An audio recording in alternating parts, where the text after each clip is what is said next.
let's go over what documents they're going to require with your application. They say that although they're not currently accepting applications from folks yet, you can begin to prepare to file your application by gathering evidence such as, number one, evidence that you're legally married to a U.S. citizen as of the cutoff date, June 17th, 2024, such as a marriage certificate. Get that marriage certificate. Number two, you've got to have documentation to prove who you are, identity. For example, a valid state or country driver's license or identification. They say that you could even include some expired documents too, by the way. Birth certificate with a photo ID, valid passport, or a government-issued document bearing your name, date of birth, and photo, your identity document. Number three, you're going to need evidence that your spouse is a U.S. citizen. Evidence of your spouse being a U.S. citizen includes a U.S. citizen passport, the U.S.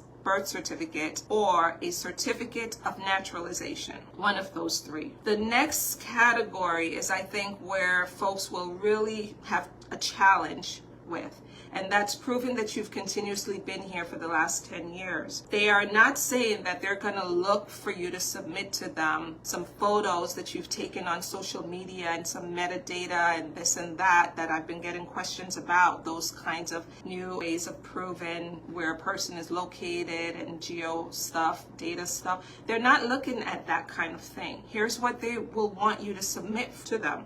Number one, rent receipts or utility bills, school records, hospital or medical records, some sort of attestation from some religious entity or an organization or a union that you're a member of, identifying you by name. Also, official records from a religious entity confirming that you've participated in some sort of religious ceremony, money order receipts for money that you've sent out of the U.S. or money that has been sent to you. So again, this is the MoneyGram and Western Union folks. Make sure you gather those receipts. Birth certificates of children who have been born here in the United States, bank statements, automobile license receipts, title or registration, deeds, mortgages or rental agreement contracts, insurance policies, and tax records.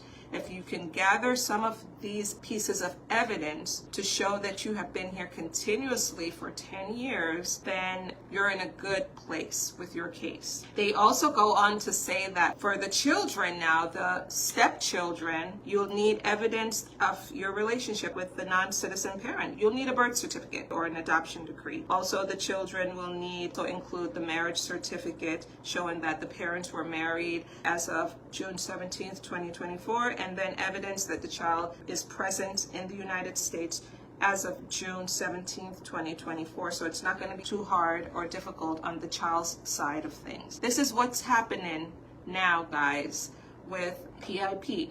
The date is now been given. August 19th is the date that the government will accept your applications, and they have given a document checklist of what they're going to be looking for. They also say that if you submit this application early, your application will be rejected. You cannot submit it before August 19th. As a matter of fact, they have not published the filing fee yet. So the Federal Register has yet to come out that gives us information like the fee and some other details about who won't be eligible as far as disqualifying crimes are concerned and some other problems. So when that comes out, I'll share that information with you as usual. With that being said, they end by saying that you should beware of scams because, of course, it's easy to scam.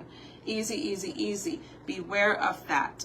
Do not be fooled by anyone who says, I have the application, I can fill it out for you if you pay me X amount and I'm going to submit it for you next week. Don't fall for anything like that. Just know that August 19th is the date that applications can go in, and choose to work with someone who you know, like, and trust. If you've been following us for years, if you've been quietly behind the scenes hoping and praying and wishing that you could work with us because you want to get your status straightened out, now is that time to consider working with us.